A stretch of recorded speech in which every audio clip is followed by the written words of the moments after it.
खुलुमबाय गिबियावनो नोंथांमोनखौ बयखौबो चेनेलाव बरायना लाग्रोनाय जाबाय। नोंथांमोननि थाखाय दिनै मोनसे गोनांथार भिडिअ लाबोनाय जादों। आसा खालामदों नोंथांमोना बे भिडिअखौ बयबो जोबजासिम नायलांगोन होननानै आं नोंथांमोननिसिम बे भिडिअनि गेजेरजों दिनै आगष्टनि 2 थारिखनि मोनाबिलि समनि माखासे स्किमफोरनि बागै गोनांथार आपडेट खोन्थाहरनो सानदों। जेरै जोंनि नैबे अरुणोदय स्किमनि जोंहा गोदान एप्लाइ खालामनाया माब्लानिफ्राय जागोन दा बिनि बागैबो आपडेट खोन्थाहरनो सानदों। दा बेजों लोगोसेनो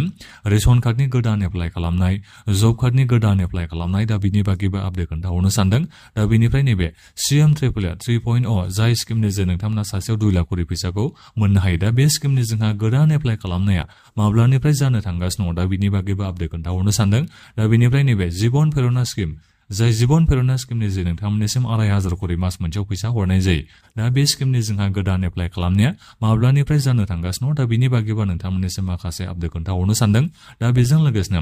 नैबे मुख्यमन्त्रि कृषि साहायता योजना जाय स्किमनि जे नोंथांमोननिसिम जोंनि नैबे आसाम सरकारा रादाय होदोंमोन जे इलेक्सननि समाव 11,000 करि नोंथांमोननिसिम फैसाखौ होगोन होननानै आबादारिफोर नोंथांमोननिसिम। दा बे स्किमनि जोंहा गोदान एप्लाइ खालामनाया माब्लानिफ्राय जानो थांगासिनो दङ दा बिनि बागैबो आपडेट खोन्थाहरनो सानदों। दा बेजों लोगोसेनो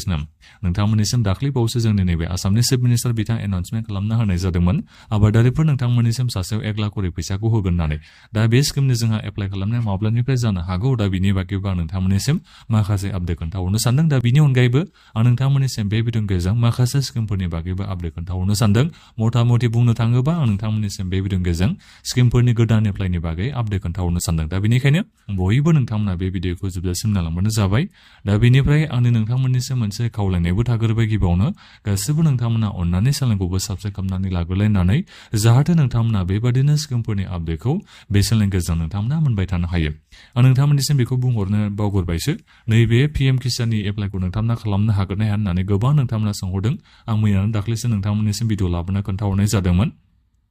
दा नोंथांमोननिसिम आं बेखौनो बुंहरनाय जायो नैबे PM किसाननि जोंहा एप्लाइ खालामनाया बेबादि जोबनानै थांनाय बेबादि नङा। जोंहा बे एप्लाइ खालामनाया सोलिबायानो थायो। बेखौ नोंथांमोना डिस्ट्रिक्टनि एग्रिकालचार अफिसाव थांनानै अफलाइनबो एप्लाइ खालामनो हायो आरो बेजों लोगोसेनो कमन सार्भिस सेन्टार एबा नोंथाङाबो गावनो जुदि नोङो अनलाइन खालामनो रोङोबा गावबागावबो नोंथांमोना अनलाइन एप्लाइ खालामना लानो हायो। नाथायबा फार्मार आइडिखौ नोंथांमोना खालामना गिबियावनो लाग्रोनो नांगौ आरो दायो नोंथांमोना PM किसाननि एप्लाइखौ खालामनो थाखाय। दा बेनिखायनो जायफोर नोंथांमोना सोंहरबाय थादोंमोन PM किसाननि थाखाय दायो जोङो गोदान एप्लाइ खालामनो हागोन हाया होननानै नोंथांमोना मिथिना मोननो हाबाय। जोंहा एप्लाइ खालामनाया सोलिगासिनो दं। नाथायबा एप्लाइ खालामनायनि सिगांनो फार्मार आइडिखौ नोंथांमोना कमन सार्भिस सेन्टाराव थांनानै बानायना लाहैग्रोबानो जाबाय। बिनि उनावसो PM किसाननि थाखाय नोंथांमोना अनलाइन एप्लाइखौ खालामना लाबानो जाबाय। दा बेखौ नोंथांमोना मिथिना मोननो हाबाय। दानिया फैदो नैबे अरुणोदय स्किमनि जोंहा गोदान एप्लाइ खालामनाया माब्ला जागोन। दा बिनि बागै नोंथांमोना आंनिसिम गोबांनो सोंहरगासिनो दङ। मानो होनोबा नोंथांमोना गोबाङानो दाख्लै बावै इलेक्सननि सिगां गोबां माने नैबे अरुणोदय स्किमनि थाखाय नोंथांमोना गोदान एप्लाइखौ खालामदोंमोन आरो नाथायबा सोरबा नोंथांमोना सेलेक्सनखौ मोननो हाबाय एबा नोंथांमोननि नामा बेनिफिसियेल लिस्टआव फैबाय। माखासेया नोंथांमोननि नामा बेनिफिसियेल लिस्टआव फैयासै। दा नोंथांमोना एप्लाइखौ खालामफिननो हायो। माखासेया बेखौ सोंहरदों जों एप्लाइखौ खालामफिननो हागोन हाया होननानै। जायफोर बिथांमोना सिगाङाव एप्लाइ खालामखांनानै सेलेक्सन जायो नोंथांमोना एप्लाइखौ खालामफिननो हायो। बेबादि नङा नोङो एप्लाइ खालामनायनि उनाव सेलेक्सन जायनि थाखाय नोङो आरोबाव गोदान एप्लाइ खालामनो हानाय नङा बेबादि नङा दै। नोंथांमोना एप्लाइखौ खालामनो हागोन। दानिया नोंथांमोना मिथिना लादो गोदान एप्लाइ जोंहा माब्ला जागोन। जोंहा सरकार दिनैसिमबो जेबो टाइमलाइनखौथ' होआखै एबा नोंथांमोननिसिम कालारखौथ' होआखै जे उमुक थारिखनिफ्राय अरुणोदय स्किमनि जोंहा गोदान एप्लाइ खालामनाया जासिगोन होननानै। नाथायबा जोंनि नैबे आसाम सरकार नोंथांमोननिसिम रादायखौ होखादों जे गोदान एप्लाइखौबो खालामनाय जागोन होननानै एबा लानाय जागोन होननानै। गासै 15 लाख ना 20 लाख बेबादि मानसिफोरखौ आरोबाव माने अरुणोदय स्किमनि जे मुलाम्फा होनो थाखाय नोंथांमोननिसिम रादायखौ होखादों। दा बेनिखायनो गोबाङानो रेशन कार्ड गोनां नोंथांमोना नैबे अरुणोदय स्किमनि एप्लाइ खालामनायखौ देग्लाय बोसोरनिफ्रायनो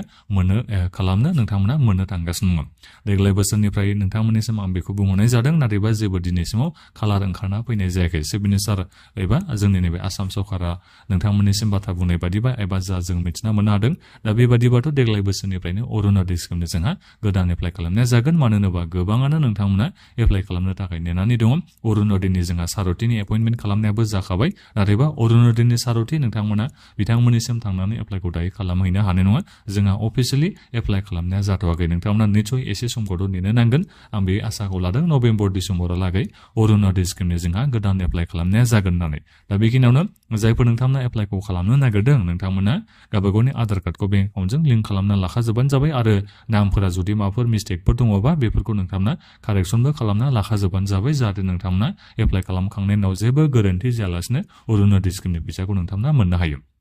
दा बे जाहैबाय अरुनदय स्किमनिया एप्लाइ खालामनायाथ' जाखागोन नोंथांमोना खबरथ' मोनखादों जानो हागौ एप्लाइ खालामनायनि गोदान जानायनि जासिगोननि बागै दा जोंहा अब्लाबो दिनैसिमाव डेट ओंखारना फैयाखै आरो देग्लाय बोसोरावनो जाखागोन बेखौ नोंथांमोना मिथिना लादो। दा बेनिफ्राय रेशन कार्ड दा रेशन कार्डनि जोंहा गोदान एप्लाइ खालामनायनि बागैथ' नोंथांमोननिसिम सिगाङावनो भिडिअ खालामना खोन्थाहरखांखाबाय नङा होमबा बोरै नोंथांमोना एप्लाइ खालामनो नांगौ आरो बहा थांनानै नोंथांमोना रेशन कार्डनि थाखाय एप्लाइ खालामहैनो नांगौ आं बिनि बागै नोंथांमोननिसिम खोन्थाहरखांखाबाय दा बिनि बागै आं नोंथांमोननिसिम जेबो बुंहरथ'ला। दा जिखियानो जाया नैबे रेशन कार्डनि दानखावनायनि बाथ्रासो जोंहा दायो साननो गोनां जानानै दङ मानो होनोबा चिफ मिनिस्टार बिथाङा नोंथांमोननिसिम एनाउन्समेन्टखौ खालामदोंमोन आरो नोंथांमोनाबो गोबांनो आंनिसिम दायो सोंहरगासिनो दङ माब्लानिफ्राय रेशन कार्डखौ दानखावनाय एबा रेशन कार्डखौ न'खरसेयावनो गांनै खालामनाय खामानिया जागोन। दा बिनि बागै नोंथांमोना आंनिसिम गोबांनो सोंहरदों आरो दा बेखौ नोंथांमोना एसे सम नेनो नांगोन अफिसियेलि जोंनि नैबे आसाम सरकारा लन्च खालामगोन होननानै बेखौ बुंदों। लन्च खालामगोन माने बिथांमोना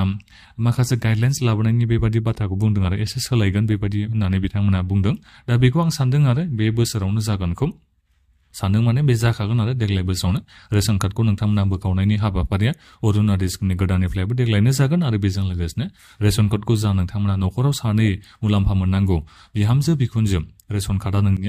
बिहामजोनि थाखायबो रेशन कार्ड गांसे जासिगोन दा बिनिफ्राय बिखुनजोनि थाखायबो गांसे जोंहा रेशन कार्ड जासिगोन। दा बेखौ नोंथांमोना खालामना लानो नांगौ आरो दा बे जोंहा जाथ'वाखै नाथायबा नोंथांमोना एसे सम नेनो नांगोन देग्लाय बोसोरावनो जागोन। दा बिनिफ्राय रेशन कार्डआ गांनै जानाय लोगो लोगो बिहामजो बिखुनजो सानैबो दालिसिनि संख्रि बेखौ नोंथांमोना एक केजि करि नोंथांमोना मोननो हासिगोन फ्रियावथ' नङा 100 थाखा होननानै नोंथांमोना बायनांगोन। दा बिनि खामानिया जोंहा जाथ'वाखै नोंथांमोना एखौ एसे सम नेनो नांगोन रेशन कार्डखौ दानख'नायनि खामानिया दानख'नाय माने रेशन कार्डखौ गांनै खालामनाय बे खामानिया दा बेखौ नोंथांमोना एसे नेनो नांगोन। दा बिनिफ्राय रेशन कार्डनि गोदान एप्लाइनि बागै आं खोन्थाहरखांखाबाय नोंथांमोना सिगांनि भिडिअखौ नायहैबानो जाबाय बोरै एप्लाइ खालामनांगौ मानांगौ बहा थांनानै एप्लाइ खालामनांगौ आं बिनि बागै नोंथांमोननिसिम खोन्थाहरखाबाय। दा बेजों लोगोसेनो जब कार्डनि बागैबा नोंथांमोननिसिम भिडिअ खालामना खोन्थाहरखांखाबायानोसै नोंथांमोना बबे जायगायाव थांनानै एप्लाइ खालामहैनांगौ मानांगौ बिनि बागै नोंथांमोना बिसिडिसि अफिसाव थांनानै खबरखौ लाहैबानो जाबाय बिनिफ्राय नोंथांमोना नैबे जब कार्डनि थाखाय एप्लाइखौ खालामना लाहै जायफोर नोंथांमोना एलिजिबल सोरबादिया एलिजिबल सोरबादिया नोंथांमोना जब कार्डनि थाखाय एप्लाइ खालामनो हायो आं बिनि बागैबो नोंथांमोननिसिम भिडिअ लाबोखांखाबाय आरो दा बिनिखायनो बार बुंहरबाय थाबाबो एसे बोरैबा जायो बिनि एलिजिबिलिटि क्राइटेरिया बायदिसिनाखौ खोन्थाहरबाबो दा बिनिखायनो सिगाङाव आं जा नोंथांमोननिसिम भिडिअ होनाय जादोंमोन बारा गोबाव जायाखै बेखौ नोंथांमोना चेनेलाव थांनानै नायहैबानो जाबाय जाहाथे नोंथांमोना गासिबो जब कार्ड गैयै नोंथांमोना जब कार्डनि थाखाय एप्लाइखौ खालामना लानो हायो मानो होनोबा जब कार्ड गोनां नोंथांमोना खामानिनि थाखाय फैसाखौ मोननो हायो नङा होमबा जि रामजि स्किमनि जा जोंहा डेभेलपमेन्टनि खामानि जायो दा बेफोराव नोंथांमोना खामानि मोननो हायो। दा बे खामानिनि थाखाय नोंथांमोननि बे जब कार्डआव फैसा हाबो दा बेनिखायनो नोंथांमोना जाहाथे जब कार्डनि जाय फैसा मोननो हायो बिनि थाखाय जब कार्डखौ जायफोर नोंथांमोना गैजाया बेखौ एप्लाइ खालामनानै गोख्रैनो नोंथांमोना लाबानो जाबाय। दा बेथ' जाहैबाय जब कार्डनि आपडेटआ दा बेनिफ्राय जिबन प्रेरणा स्किमनि बागै फरायसाफ्रा नोंथांमोना गोबांनो सोंहरगासिनो दङ जायफोर नोंथांमोना सिगाङाव फैसा माने मास मोननैनि थाखाय मोननो हानाय दा नोंथांमोनाथ' सेप्तेम्बरनि गिबि सप्तायाव मोननो हासिगोन माने सप्तासेनि उनाव नोंथांमोना मोननो हासिगोन। दा बिनिफ्राय जायफोर नोंथांमोना देग्लाय बोसोराव माने ग्रेजुवेसन जानाय नोंथांमोना आंनिसिम सोंहरगासिनो दं आरो जिबन प्रेरणा स्किमनि गोदान एप्लाइ खालामनाया माब्ला जागोन होननानै आं अबयसे नोंथांमोननिसिम खोन्थाहरखांखाबायमोन अब्लाबो आं दिनै नोंथांमोननिसिम बे स्किमफोरनि एप्लाइनि बागै भिडिअ लाबोनाय जादों नालाय दा बेवहाय आं नोंथांमोननिसिम बेखौ आरोबाव फिन खेबसेबाव खोन्थाहरफिननो सानबाय नैबे जिबन प्रेरणा स्किमनि जोंहा गोदान एप्लाइ खालामनाया नैबे अक्ट'बर नभेम्बरावनो जोंहा जागोन। दा बेनिखायनो जायफोर नोंथांमोना देग्लाय बोसोराव ग्रेजुवेसन जानाय नोंथांमोना नैबे माबानि थाखाय एप्लाइखौ खालामनो हागोन जिबन प्रेरणा स्किमनि थाखाय दा बेनिफ्राय फैगोन बोसोरनि जानुवारिनिफ्राय नोंथांमोना जिबन प्रेरणा स्किमनि फैसाखौ मोननो हानाय जागोन आरो जायफोर बिथांमोना बोसोरसेनि थाखाय मोनजोबाखै दा नोंथांमोनाथ' बेखौ मोनखाबायनो थागोन टेनसन लानांगौनि गोनांथि गैया नैबे सेप्तेम्बरनि गिबि सप्तानिफ्राय नोंथांमोना मोननो हासिगोन। गोदाननिफ्राय माब्लानिफ्राय जानो हागौ नैबे अक्ट'बर नभेम्बर एबा जागोनखौ आसाखौ लाबानो जाबाय मानो होनोबा थांनाय बोसोरावबो जोंहा नभेम्बर मासाव जादोंमोन देग्लाय बोसोराव एसे आगामि जानायनिबो एसे जोंहा चान्सआ दङ जिबन प्रेरणा स्किमनिया। दा बेथ' जाहैबाय दा बिनिफ्राय निजुत बाबु आसनि स्किमनि जा थाबथाना थानाय बे फैसाखौ मोनगोन ना मोनला पेन्डिं थानानै फैसाखौ मोनगोन ना मोनला होननानैबो नोंथांमोना माखासे फरायसाफ्रा सोंहरनाय जादों नोंथांमोना मोननो हागोन नैबे निजुत बाबुआनो जा निजुत मयना स्किमानो जा दा बे फैसा सोनायनि जोंहा थाबथाना दंखायोमोन नालाय दा जोंहा चिफ मिनिस्टार बिथाङा दाख्लैनो नोंथांमोननिसिम एनाउन्समेन्ट खालामना खोन्थाहरनाय जादों मास मोननैनिखौ खेबसेनो जयै नोंथांमोननिसिम सोना होनाय जागोन होननानै नैबे अक्ट'बरनि 10 थारिखआव बेखौ जोंहा दाख्लै बावैनो चिफ मिनिस्टार बिथाङा एनाउन्समेन्ट खालामना होनाय जादोंमोन निस्सय नोंथांमोना भिडिअखौ सोरबाफोर माने नायजोबाखैमोन जानो हागौ दा बेनिखायनो आं नोंथांमोननिसिम बयनिसिमबो बेखौबो खावलायनाय थाखाबाय नोंथांमोना भिडिअखौ बयबो जोबजासिम नायलांलाय होननानै मानो होनोबा गोबां स्किमनि आं नोंथांमोननिसिम आपडेटखौ हरनाय जायो नालाय दा चिफ मिनिस्टार बिथाङा नोंथांमोननिसिम एनाउन्समेन्ट खालामना होखादों नैबे आगस्ट आरो सेप्तेम्बर बे मास मोननैनि फैसाखौ नोंथांमोननिसिम नैबे अक्ट'बरनि 10 थारिखआव जिबन माबा निजुर मयना निजुर बाबु आसनि बे स्किमनि फैसाखौ नोंथांमोननिसिम जयै सोनानै होगोन होननानै जोंहा एनाउन्समेन्ट खालामना होनाय जाखादों दा बेनिखायनो अक्ट'बरनि 10 थारिखआव नोंथांमोना बुरजा मोननो हागोन नैबे निजुर बाबु आसनि निजुर मयना स्किमनि फैसा मोनगोन नोंथांमोना दा बेनिफ्राय गोदान एप्लाइ खालामनाय दा नोंथांमोनाबो माब्लानिफ्राय मोननो हागोन नैबे अक्ट'बरनि 10 थारिखनिफ्राय मोननो हागोन गोदानजों जेबो खोथा गैया खै थारिखआव नोंथांमोना मोननो हागोन जयैनो गासिबो नैबे अक्ट'बरनि 10 थारिखआव गोजामानो जा गोदानानो जा दा बेखौबो नोंथांमोना दायो मोजाङै मिथिना मोननो हाबाय जानो हागौ दा बेनिफ्राय जिबन प्रेरणा आरो निजुर बाबु आसनि स्किमनि थाखाय गोबां स्टुडेन्टफ्रा माखासे प्रब्लेमखौ फेस खालामदों दा नोंथांमोना जायफोर प्रब्लेम फेस खालामदों नोंथांमोना जेनेबा एप्लाइ खालामनो हायाखै बायदि रोखोमनि प्रब्लेम जानानै दङबा नोंथांमोना गावबागावनि कलेजाव थांनानै बेफोरनि बागै नोंथांमोना खामानिखौ मावनानै लाहैनो हागोन जेबो नोंथांमोना बेखौ टेनसन लानांगौनि गोनांथि गैया दा बेथ' जाहैबाय दा बेनिफ्राय CMAAA 3.0 स्किमनि गोदान एप्लाइनि बागै सिगाङावथ' जोंहा बेबादिनो गोदान एप्लाइनि बेबादि नटिफिकेसनबो ओंखारबायमोन मार्चआवनो थांनाय नैबे जा मार्च देग्लाय बोसोरनि मार्चनि खोथाखौ आं बुंदों दा बे डेट ओंखारना फैबायमोन आरो बेबायदि नाथायबा इलेक्सननि सममोन नालाय दा बेखौ बोखारना लाफिननाय जादों दा बेनिखायनो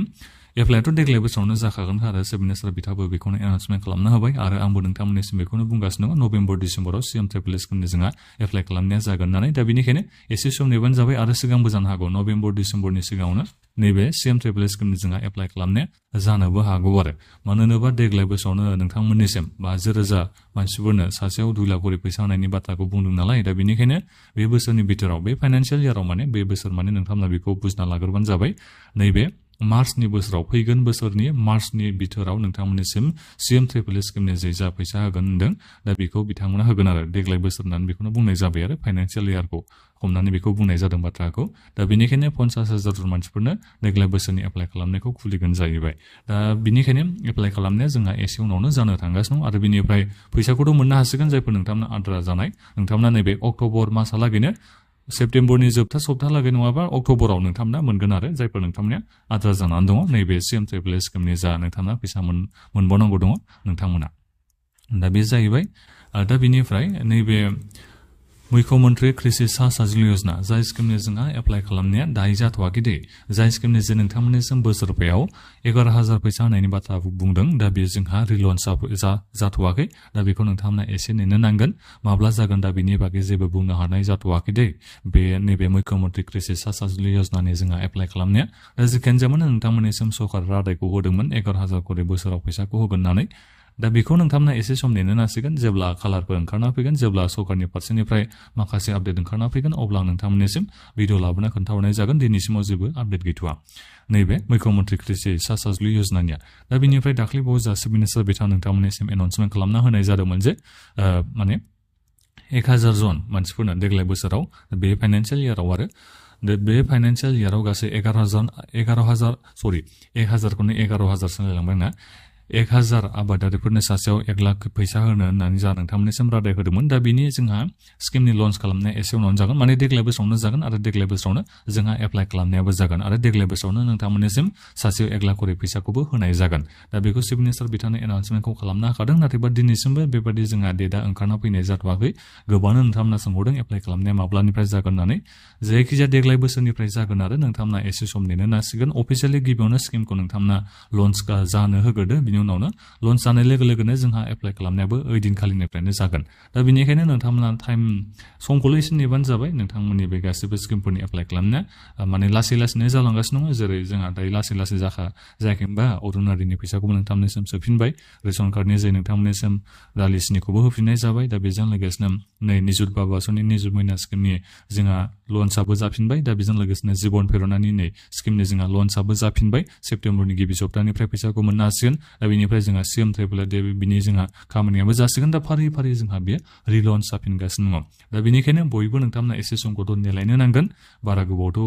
गोबावबोथ' जोंहा जायाखै नालाय सरकारा दा बेनिखायनो सरकाराबो खामानिखौ मावनो थाखाय एसे समखौथ' लाखागोनखा दा जिखायानो जाया नोंथांमोना बे बोसोरावनो गोबां स्किमफोरनि थाखाय एप्लाइखौ खालामनो हागोन नोंथांमोना मात्र एसे समखौल' नेबानो जाबाय दा बे भिडिअनि गेजेरजों नोंथांमोननिसिम दायो माखासे स्किमफोरनि एप्लाइनि बागै बे भिडिअनि गेजेरजों खोन्थाहरनाय जाबाय नोंथांमोना बेखिनियावनो माबाफोर जुदि सोंनांगौ दङबा भिडिअखौ नोंथांमोना कमेन्ट खालामना सोंहरदो जेबो गभर्नमेन्टनि स्किमफोरनि माखासे गोनांथार बेबायदि आपडेट ओंखारना फैनाय जायाखै जेरै अरुणोदय स्किमनि फैसाखौ सेप्तेम्बरनि खै थारिखआव मोननाय जागोन बे जोंहा अफिसियेलि दिनैसिमबो डेटआ ओंखारना फैनाय जायाखै आरो बेजों लोगोसेनो दालिसिनि संख्रि दा बेनिफ्राय दालिसिनि ओमफ्राय संख्रिखौ नोंथांमोना मोनगोन ना मोना बेबो जोंहा 100% फिक्स जायाखै आरो जानाय थावखौ माब्ला मोननो हागोन दा बिनि बागैबो जोंहा दिनैसिमबो खालारा ओंखारना फैनाय जायाखै आरो 100 थाखायाव नोंथांमोना मोनगोन ना मागोन बेखौबो दिनैसिमबो मिथिना मोननो हानाय जायाखै संख्रिखौ होफायोबा मानो होनोबा जों बेखौ मिथिना मोनदों दायो माने सिनिनि दामा बारायगासिनो दं होननानै